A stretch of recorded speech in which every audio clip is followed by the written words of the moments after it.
All right, we're back. Welcome back to the Beyond Podcast. Hey there, I'm Steven. James Ward here. Looking forward to talking about a good topic today, one that you particularly like, that you're comfortable with. I'm comfortable with this topic. That is for sure. I love talking about. We're going to be talking about the pitfalls, the dangers, the caution that comes with comfort and seeking comfort as a way of life, our dependence on comfort, and the ramifications of that.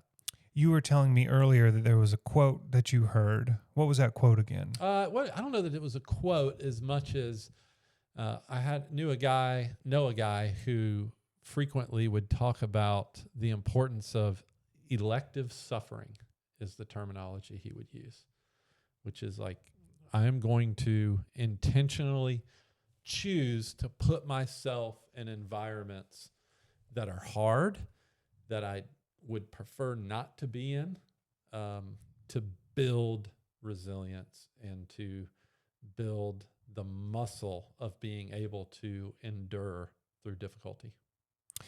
Why do you think that we're doing a podcast about comfort? Meaning, why is it such a big deal now that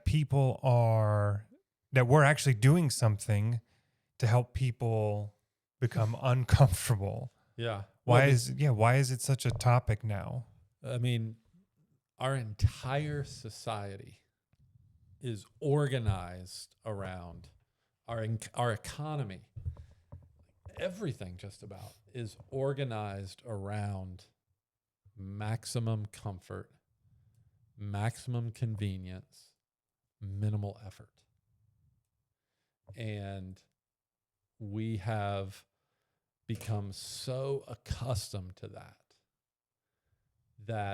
that is what we seek, that's what we appreciate, that's what we pay for, that's what we value. And we've become so accustomed to it that the idea of hard, the idea of struggle, the idea of having to wait, to be patient on something, to go put forth like real effort it's like, I don't want to do that. Mm-hmm. And on the surface, I think it seems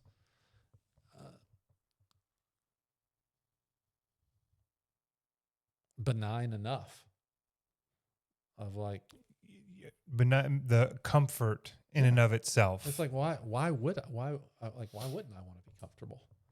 It just seems like a innocent enough pursuit, but I think ultimately it will lead to, I don't want to be hyperbolic and say it will lead to destruction and chaos and all this kind of stuff, but certainly I think it will rob us from a full life.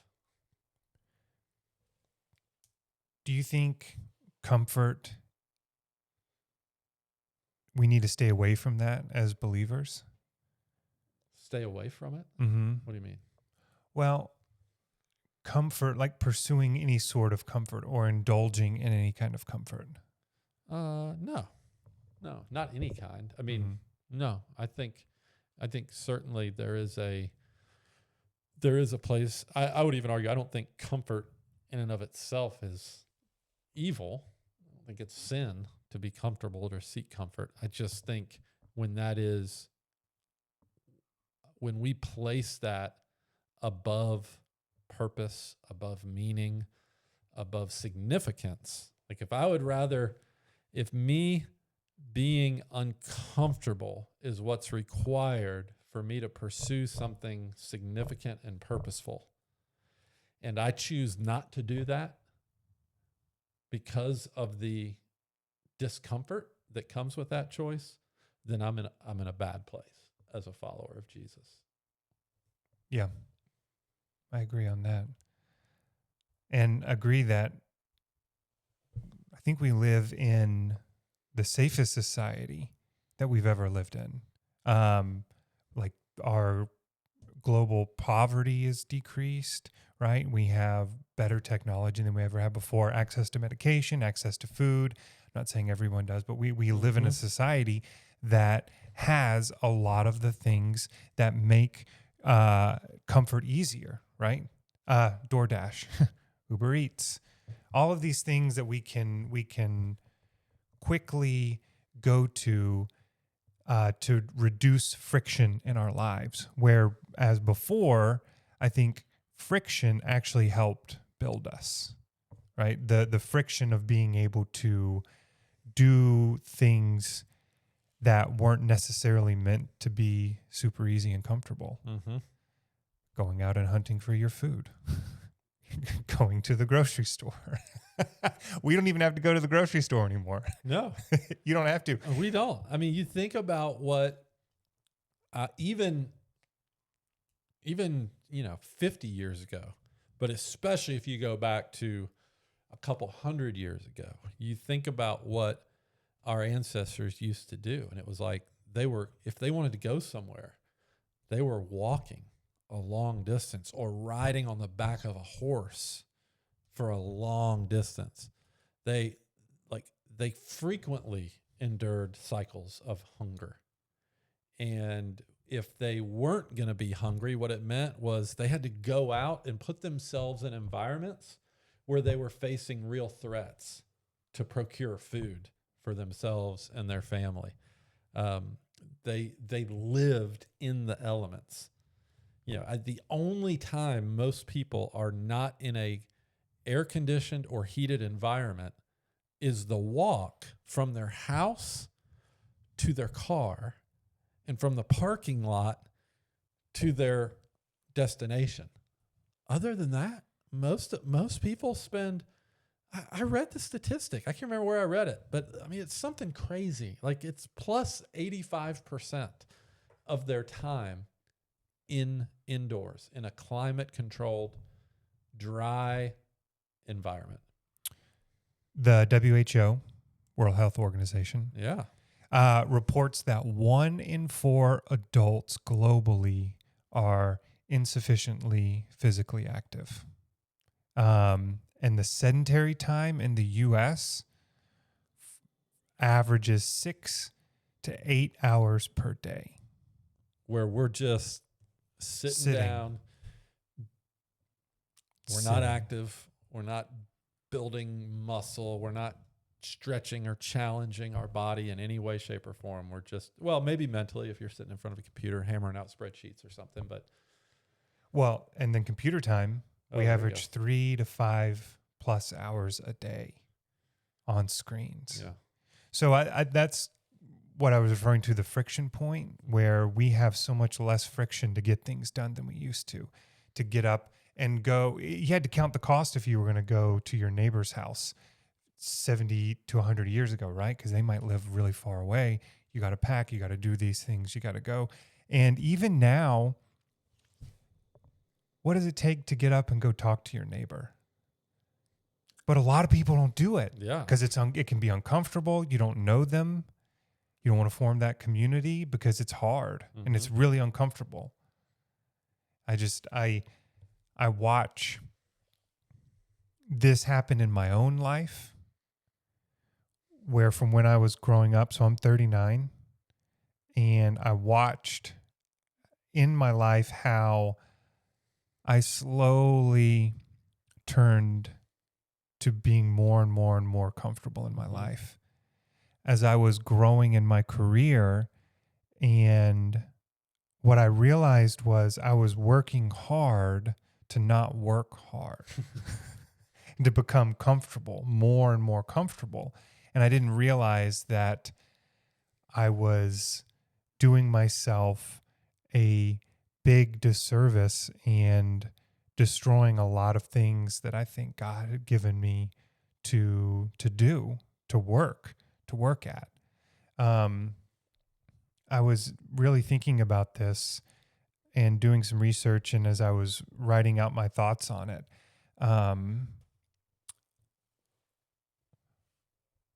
before I quit my corporate job, when I was really seeking after comfort as kind of the ultimate goal is to make everything more comfortable around me.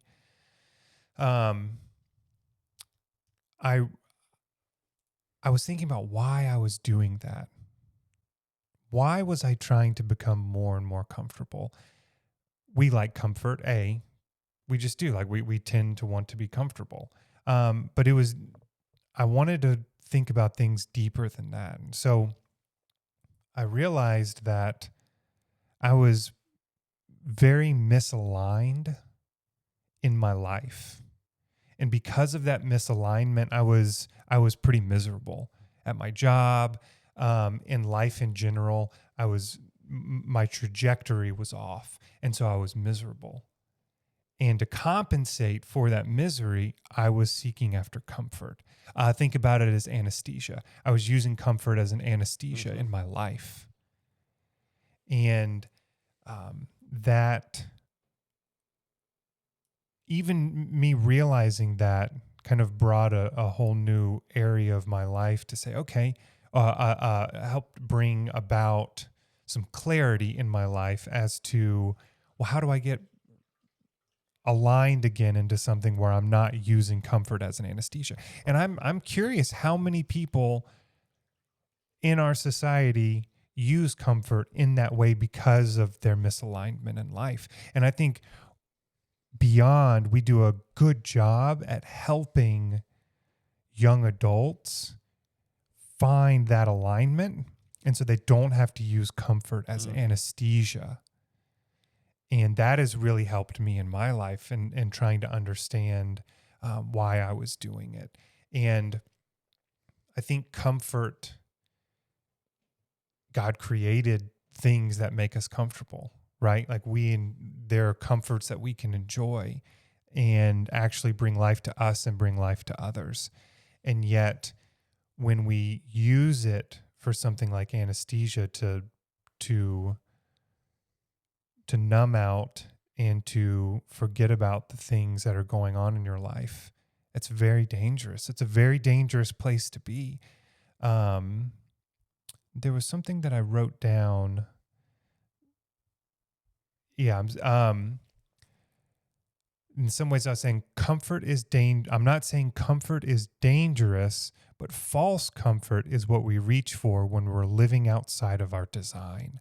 Not real comfort, not restorative comfort, right? There's a restorative comfort and then there's a destructive comfort.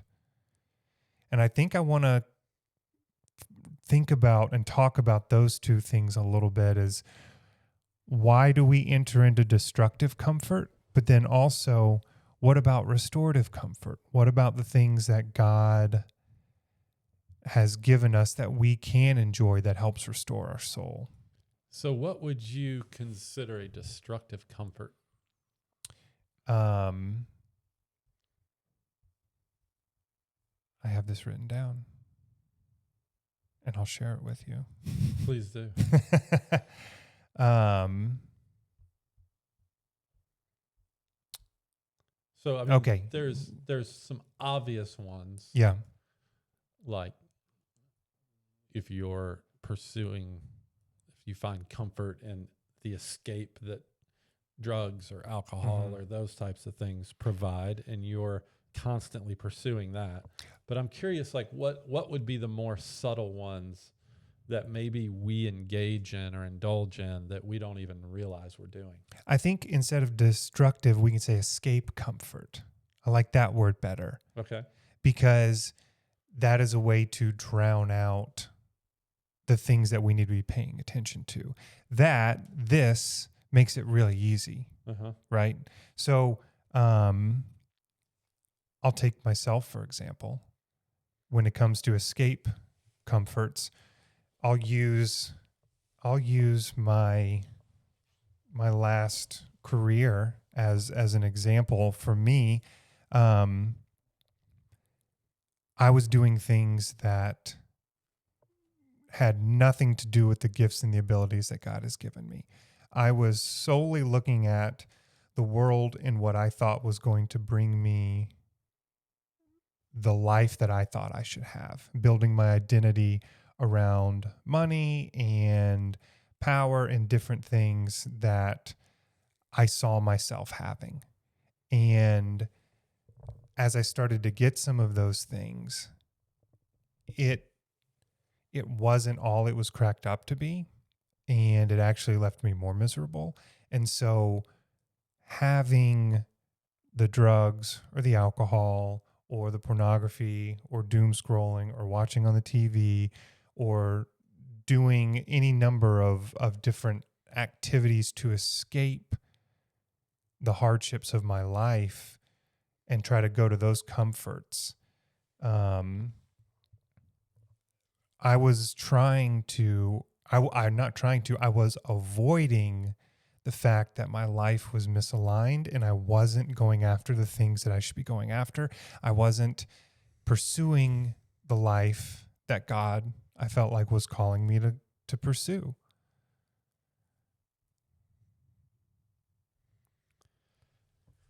Yeah. And then, so I wonder too, what are the things that are escape comforts that aren't so obvious?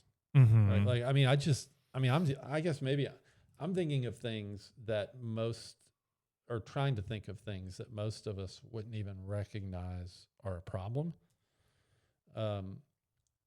that we default into, that numb us to the ability to be resilient or to withstand hard things.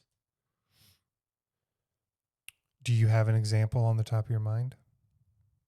Yeah. I mean, I have, like, I mean, one of them to me is food, and just the way that we indulge in food that we like, that tastes good, but that is terrible for us from a health perspective.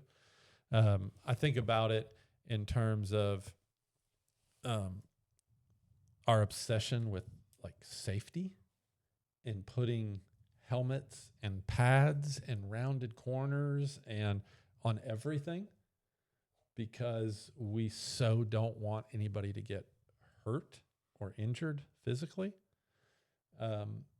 Like that we are creating a world in which, or we have created a world in which the idea of having to endure something that is uncomfortable is just not done.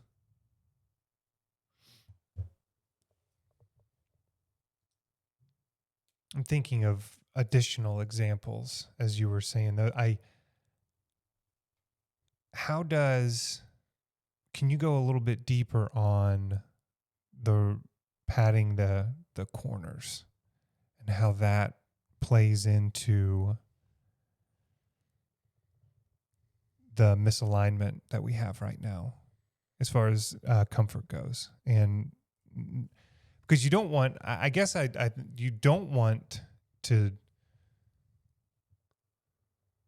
get hurt. I don't want people injured, Right.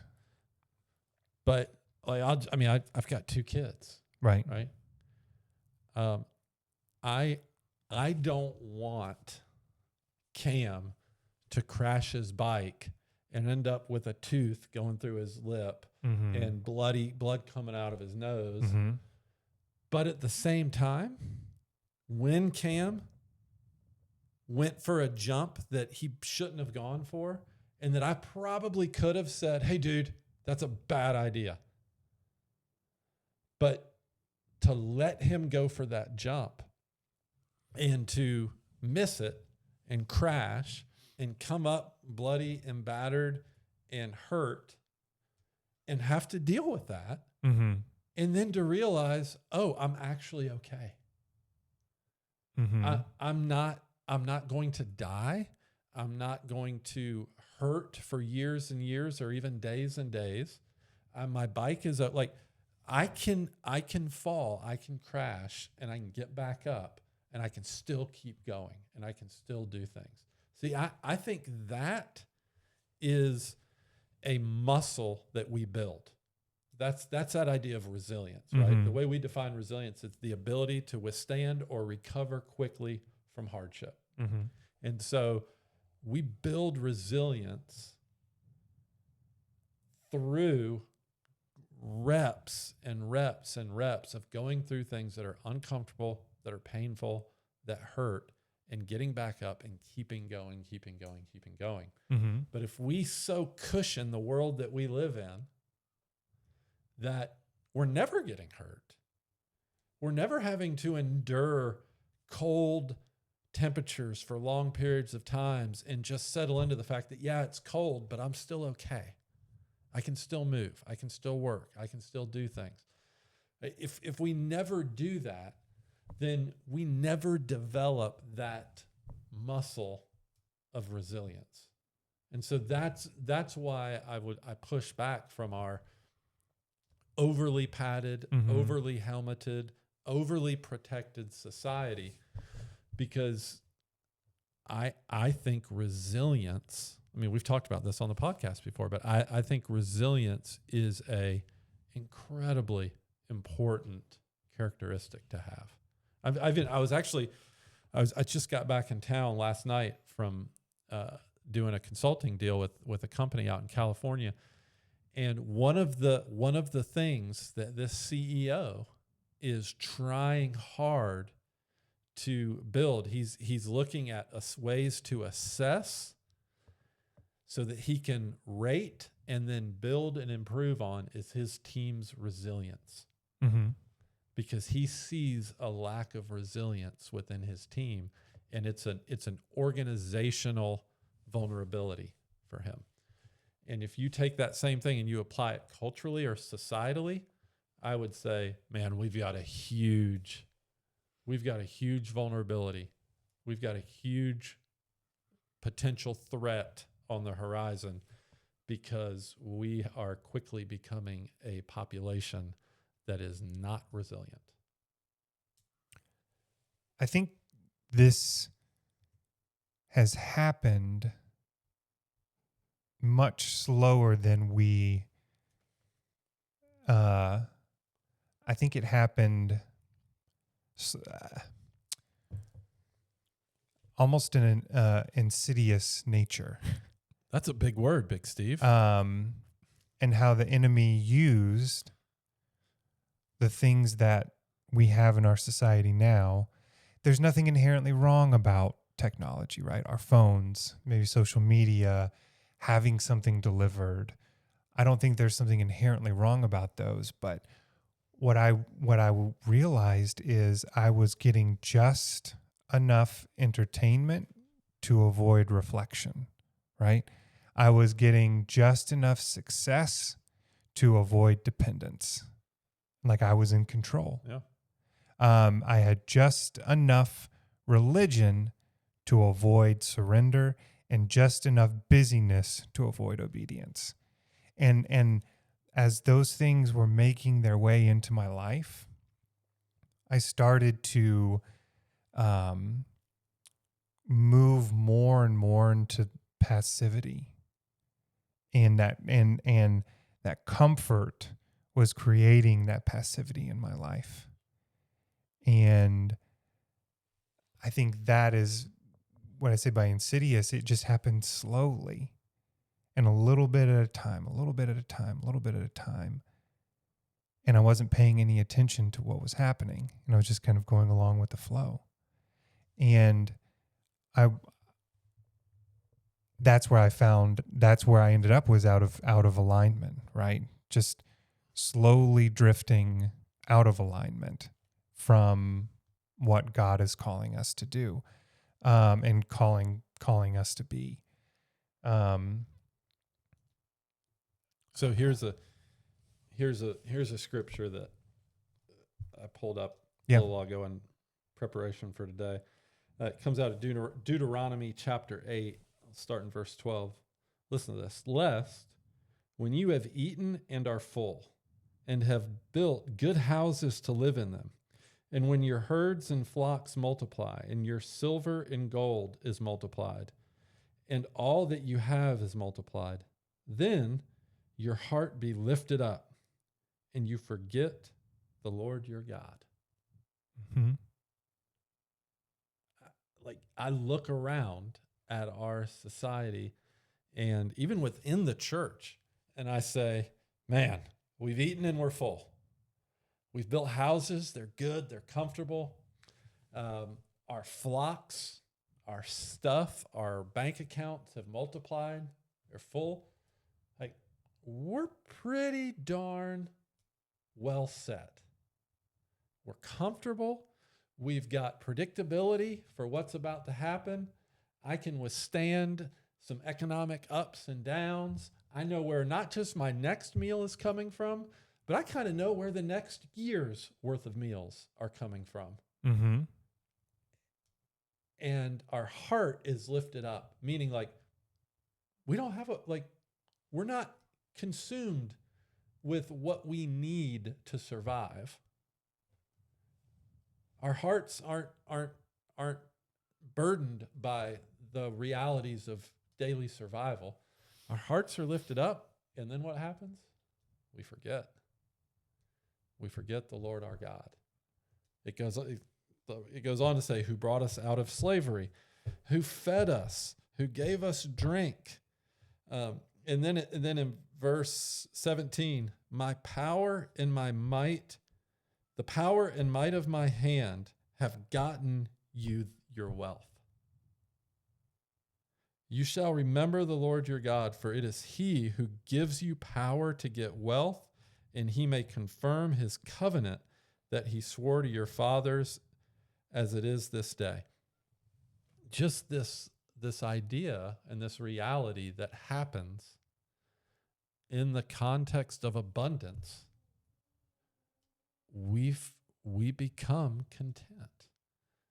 And I think the default is to become content in all areas, but specifically, we become content spiritually, and that's a dangerous place to be. Is that where you tend to go to comfort? Is when you feel like you have everything settled and your barns are full? Oh, for and, sure. Mm-hmm. For sure. Because let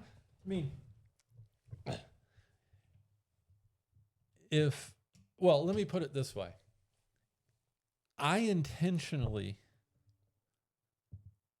find ways to create discomfort for myself, to electively suffer, Mm-hmm. right? Like, I've got a cold plunge upstairs. I mean, think about how crazy that is. Imagine going to a pioneer on the working their way out west in a horse and a carriage, and them rolling up on me and my little house and cabin, and I have spent money to build a tub that is specifically filled with cold water so that I can leave the heat and comfort of my home in the morning and go submerge myself in this. I mean, that's a ridiculous notion. But I literally have one. Like, that's what I do. Because I have to creatively think of ways to get uncomfortable and to build resilience. I have to go, I don't have to go on a 3-day buffalo or deer hunt because that's the way that I'm going to feed my family for the winter. And so I could be gone 3 days or I could be gone 3 weeks, and I carry everything I need on my back, and I'm covering ground every day, and I'm sleeping on hard ground, and I'm cold. Like, I don't have to do that. And so instead, what I do if I want to challenge myself physically is I have to go spend money and sign up for a race and prepare and train my body to do a big race of some sort, right? Or go on some sort of grand adventure. Like, I have to create these things and create margin in my life. And it costs me something every time I do that. I have to go do that to break free from the cushioned, comfortable world that I live in and have spent money to create and worked really hard to create. It's kind of silly.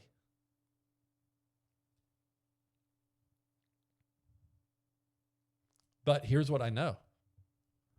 I know that I'm a better person. I know that I'm emotionally healthier. I know that I have less strength and anxiety strength.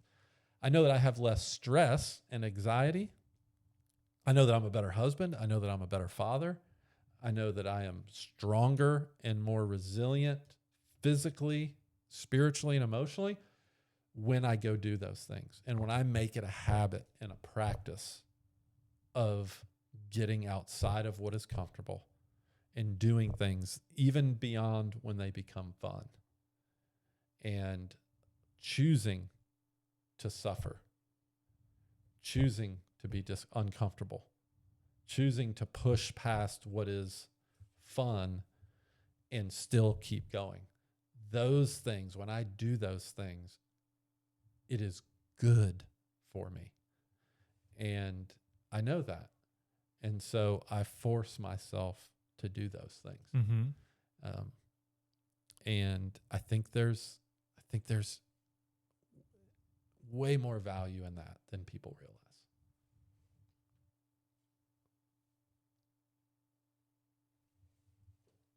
What say you to that?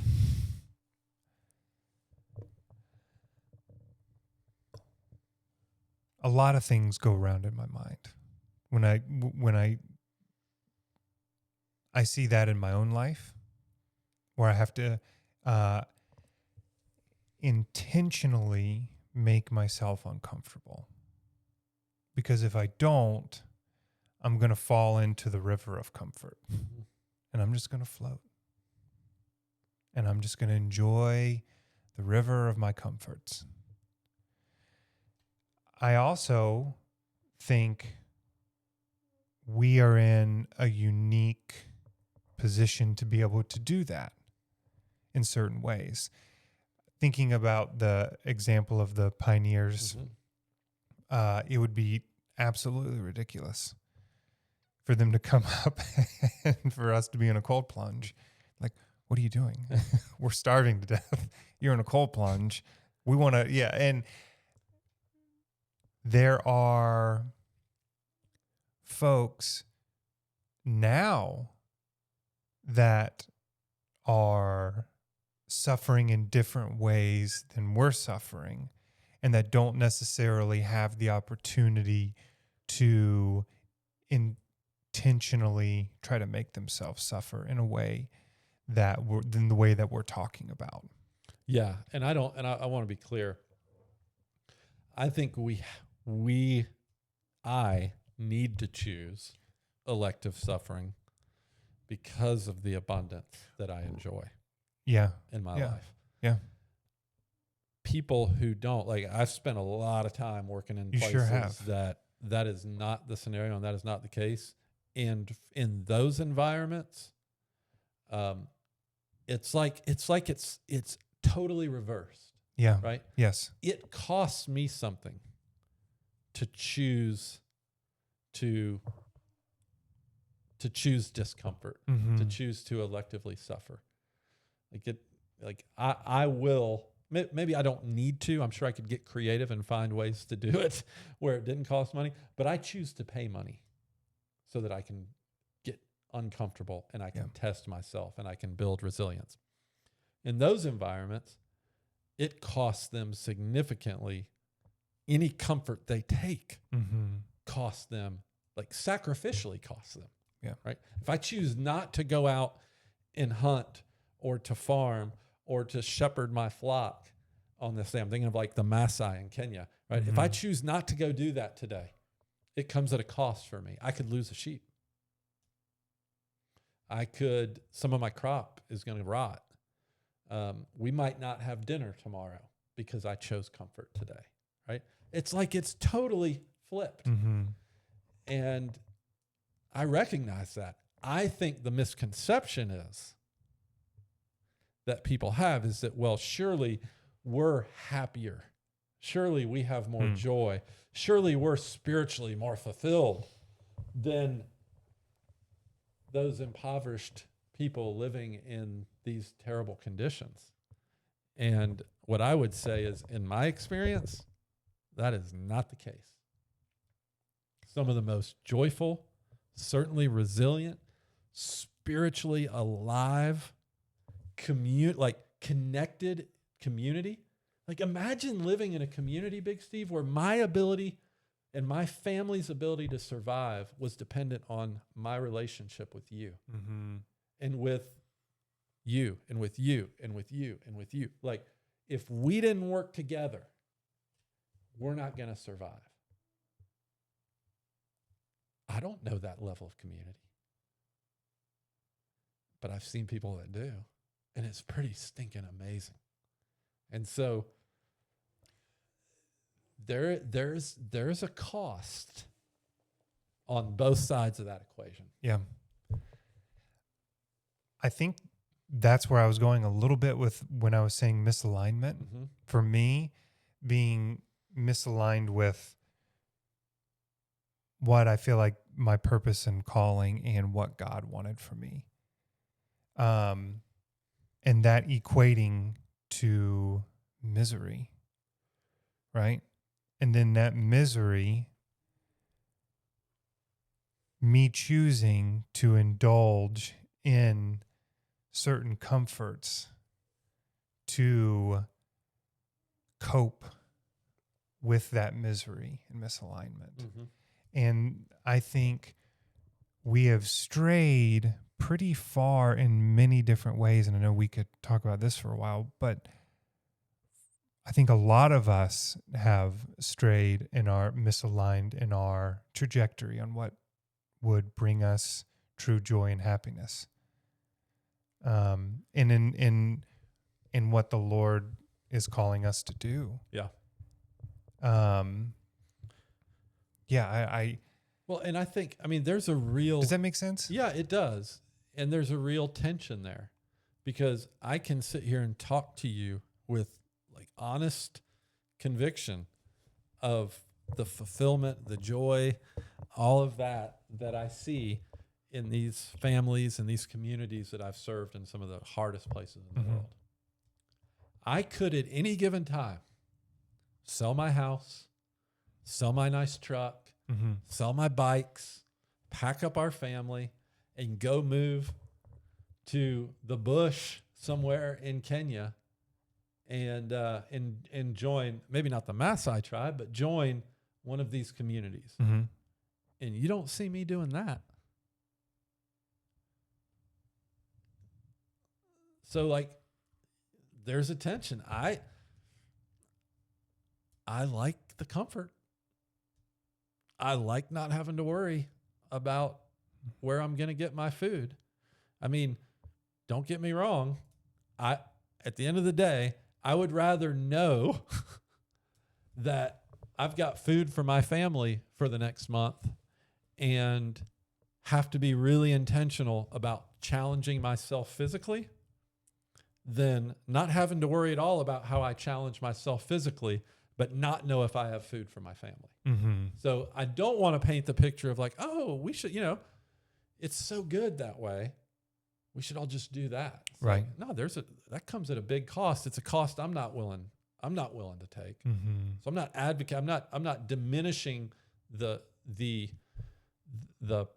plight and the challenge and the realities that those families face every day, the hardship that they face every day. I'm just saying that hardship doesn't equal spiritual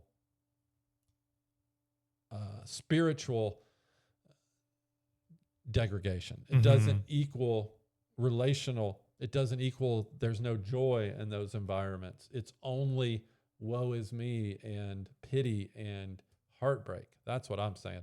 There's real joy. Yeah. And there's real commit. Like those things really exist in those environments. And part of why it exists is because of how dependent they are on each other and how dependent they are on God for their daily bread. So we kind of, here in the U.S., and maybe I can say the West, we definitely see comfort as an idol. It is an idol in our lives. Yeah. I see that we move towards that and we put that up there as one of the ultimate things that we worship is comfort. And not saying, everyone should. I think in our where we live now, what we do now in our society, we have a responsibility, I think, to intentionally resist the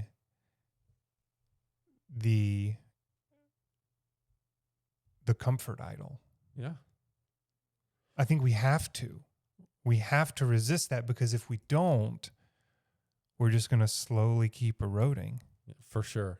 So this is interesting, that passage of scripture that I just read to you out of Deuteronomy. If you continue to read down Deuteronomy 8, chapter 19, and if you forget the Lord your God and go after other gods and serve them and worship them, right?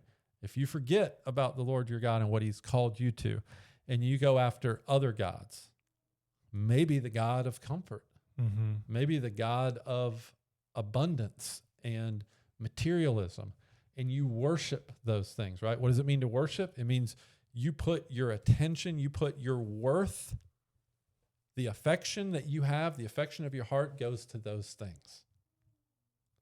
And we elevate those things. This is what the scriptures tells us. I solemnly warn you today that you shall surely perish.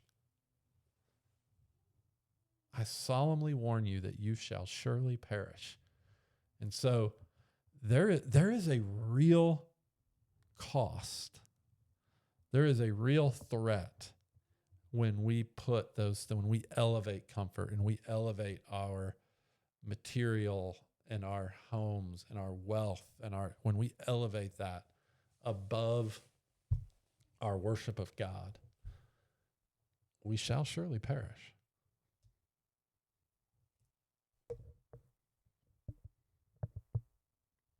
Literally thinking about where I've been and where we are, and some people are, the lack of inactivity, the poor nutrition, all the things that we think are going to make us comfortable are killing us. Yeah. I even wonder, Big Steve, like with the rise of anxiety and depression and the mental health crisis that we see in our country, but specifically in our youth, the youth population in our country, young adults and youth. I wonder how much of that is directly tied to how comfortable we are, and the fact that I almost think about it as like if you had a cup, right, and like this cup is all of my worry, right?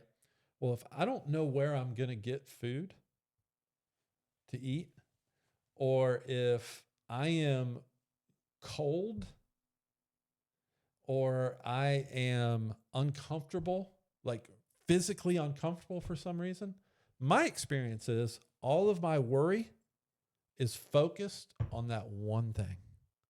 It's like, I'm worried about getting food. I'm worried about how I'm going to stay warm. And it's a singular focus.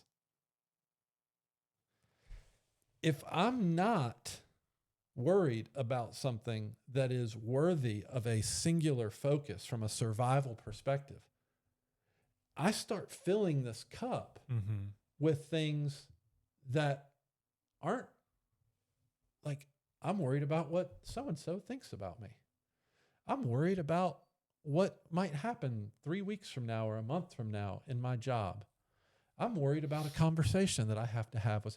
Now, all of a sudden, you've got 60 small things in this cup that you're worrying about, each of them taking bits of your attention and your emotional energy. And I just, maybe that's not the way it works at all, but I wonder if that's part of what we're seeing. I would say so, psychologically speaking. That you know more about that stuff than I do, even from a educational perspective. Well, I think I think you're exactly right. I think you're That's what I like exactly to right. As you were talking, I was thinking about people think things should be easy, Mm-hmm. and I was trying to. Easy is kind of like being comfortable. Maybe they're very close. They're closely related as when we're talking about comfort, because Yeah. people think things should be easy, and so when you have resistance, that's not comfortable. Mm-hmm. And so, if you're getting resistance, it's not comfortable. Then you don't need to do that because it's not easy. Mm-hmm. I experienced that in my life over and over and over again, where there's something that I want to pursue. Mm-hmm. There's something that I want to do, and inevitably you run up against a wall, Mm-hmm. and it's not as easy as you thought it was going For to be. sure.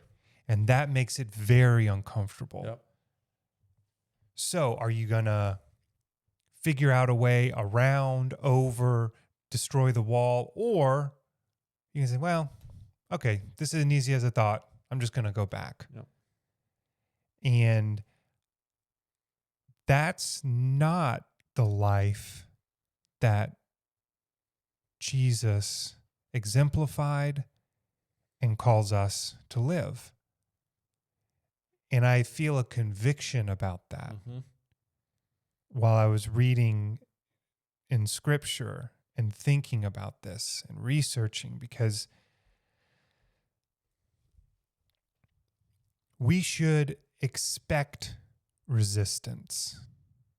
We, especially as believers, we should expect resistance in the things that we do, in the paths that we take. We should expect that. Absolutely. And we are called to work hard, and we are called to work for that. Yeah. Yeah, we should expect it. And because we know we should expect it, we should be prepared, and we should be preparing ourselves to persevere in those things, right? I can't remember who it was I heard say this. It may have been Joe Rogan or somebody, but this idea of, the hardest thing you've ever experienced is the hardest thing you've ever experienced. And so now there are different levels of hard, right? Like Sure. There's the death of a loved one. And that's a different hard than running 100 miles and the hard that comes with that, right? I choose this one. I train for it. I prepare for it so that I can go execute and do it, even though I know it's going to hurt. It's going to be painful, and it's going to take everything that I have in me to accomplish it. I don't choose this one. I don't choose cancer. I don't choose. So there's different hards. But regardless of what it is, the more hard that you go through, the easier anything below that level of difficulty becomes. Mm-hmm. Right? And so when you choose to push through and not give up, and you choose to push over that wall and past resistance, then the next time it's a little easier, and then it's a little easier, and it's a little easier.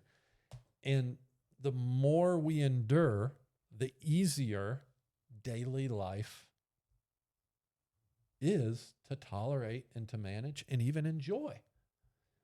And so, the example I think of is when I first started running, I didn't like to run. I didn't enjoy running. I certainly didn't enjoy going out and running 3 or 4 miles. It was terrible. But then I started training, and I started running 3 or 4 miles every day. And then I started running 6 to 8 miles. And then I started running 13 to 14 miles a day. And then I got up to where several days a week I'd run 20 plus miles a day. And that wasn't fun. And I didn't enjoy that. But you know what I enjoy now? Going out and running 3 to 5 miles. Mm-hmm. Now it's fun. I enjoy doing that. I actually look forward to those runs because they're so much easier than the big runs. And I think life is that way, man. And we forget the value of putting in those reps. Mm-hmm. We all got to put in those reps one way or another. I'm thinking about things in my life that, Like what?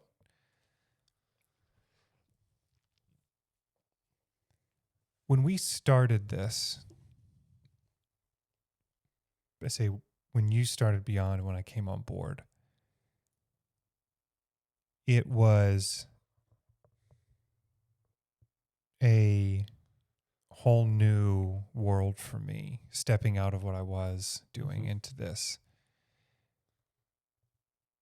And I think I've said this to you before, but this was the first time I've ever felt called to do something. I've never felt that in my life. Or if I have, I didn't recognize it as that. Yeah, maybe. Maybe I have, but I just didn't recognize it. Well, you could have been. I mean, I think I don't want to. I'm not hijacking Yeah. your point, your story here. But you legitimately could have been so comfortable and so content with where you are that you just didn't have ears to hear. Yeah. You weren't sensitive to the calling of the Holy Spirit on your life. I think that is very possible. Well, I'll take that a step further. I probably was resisting it because of the comfort, right? I was saying no to that because it was going to make me really uncomfortable. And I knew a lot of stuff was going to have to change. And change is never easy. Never easy.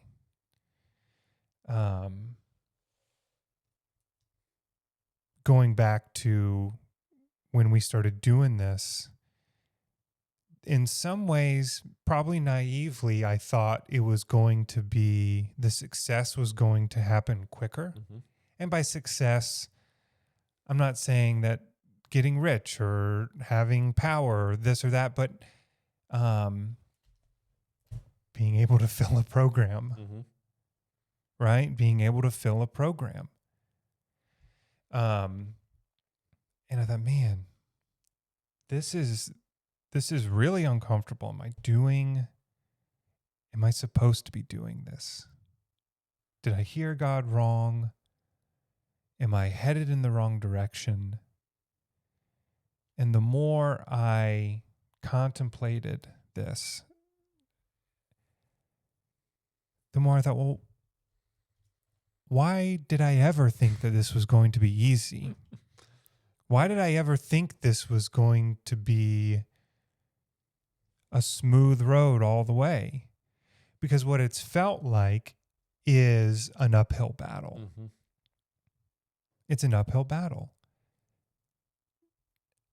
And then I went even further and thought, why is it an uphill battle? Well, it's because we are talking about and promoting things and ways of life that are countercultural to where we are right now.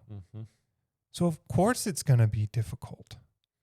Of course it's going to be hard to get people on board with being cold and hungry and exhausted, right? Yep. Of course that's going to be, it just all started, I started thinking about it, just all kind of made sense. And that actually, instead of wanting to turn around from that wall, actually made me want to go over that wall, and try to bust through that. I think that's so good. I think when we can reframe the battle, right? Like the battle isn't actually building momentum. We need to build more momentum and get more people involved and more dollars flowing in so that we can impact more people. And so that's not actually what we're fighting. It's not actually the battle, because it's hard. Like I'm not real motivated to go fight that battle. Right. Right? Like, I don't, that just sounds terrible. Yes. It's not inspiring. It doesn't feel real adventurous. It doesn't feel like like that would even matter. Yeah. But when we reframe it like the way you just did, it's like, no. The world and culture is heading one direction. And that direction is leading towards broken families. It's leading towards dysfunction. It's leading towards depression, anxiety. And that snowball will only build.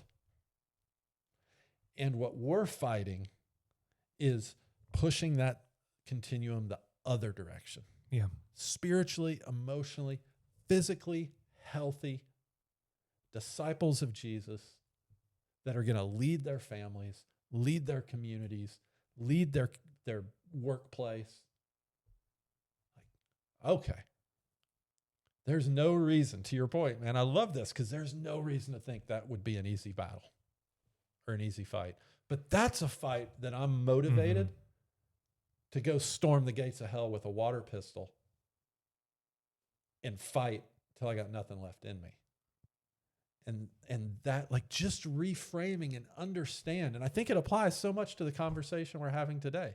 Because when we say, hey, you need to find ways to get uncomfortable and you need to build resilience and grow strength. It's like, the point isn't I sit in a cold plunge because it produces this yellow fat and this endorphin, not in this dopamine rush that feels really good when I get out, and that yellow fat's better than white fat. And that's like, that's not motivating. That's not why I do it. Get in the cold plunge because when I'm out with those guys and they're 25 years younger than me and it's cold out and they're sitting there shaking, I want to be able to hang with them. I want them to look at me and be like, dude, that dude's hard. How is he still going? Not because I want to elevate myself up, but because I want that seed of influence in their life. Defining what it is we're fighting for is where we get the motivation to step out and to actually do those hard things, and it becomes important. Yeah. I mean, I like the thought. We're not advocating suffering for suffering's sake. That's right. That would be stupid. Yeah. I don't want that. But that is why I'm motivated, is to push against the things that I've seen in my own life that were causing me to perish. And if I can push past some of those areas and help young adults push past it too, that's what I got to do. Yep. That's the work that I'm willing to put in to do it. And if that means I'm because it's not like we're not cold out there. No. It's not like I'm not tired. It's not like I'm not hungry. Yep. It's not like I'm not cold. I am all of those things. And yet I know why I'm out there. That's right. I know why I'm motivated to be there. I know the work that we're doing for the young adults, and not just for young adults, but for you, for me, for your family, future family, for me, for our communities, for our friends, for our churches, for our workplaces, for the people that we interact with every single day. That's why I do it. And that's why I want to be uncomfortable. Yeah. That's why I want to be uncomfortable. And I will assure you that waking up in the morning early and choosing to go run or choosing to go work out or choosing to go spend an hour reading your Bible when it's not what you want to do, and building the habit and discipline of getting uncomfortable, doing the things that are good that you don't want to do. I can promise you, it's a principle. Exercise those things in those environments. And then when it comes time to fight the real battle you will be better equipped to do it, because the real battle will be hard. It'll be more than you want. It's going to require more of you than is fun or comfortable to give, and you'll be better equipped to do it because of all those micro decisions that you made to choose hard along the way. And that's why we're so passionate about this. That's why we want to instill these values in the next generation, because I don't think my generation did a good job of that. And I think we are seeing the ramifications of that now. Identify and look at the number of problems in our culture and our society that just go unaddressed by the people in charge, most of which are my age or older. And why do they go unaddressed? Because they're hard to solve, and it's uncomfortable, and some people aren't going to like the solution. And so avoid it. It is what it is. I think we created that statement. It's a terrible mindset to have. Good conversation.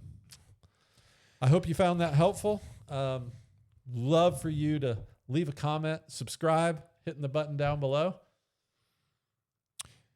We have a trek coming up. We do. A spring trek. Spring trek. If you want to come out and train with us, click the link. You can click one of the links below in the description. It'll take you to the Beyond website, and you can learn more about it there and sign up.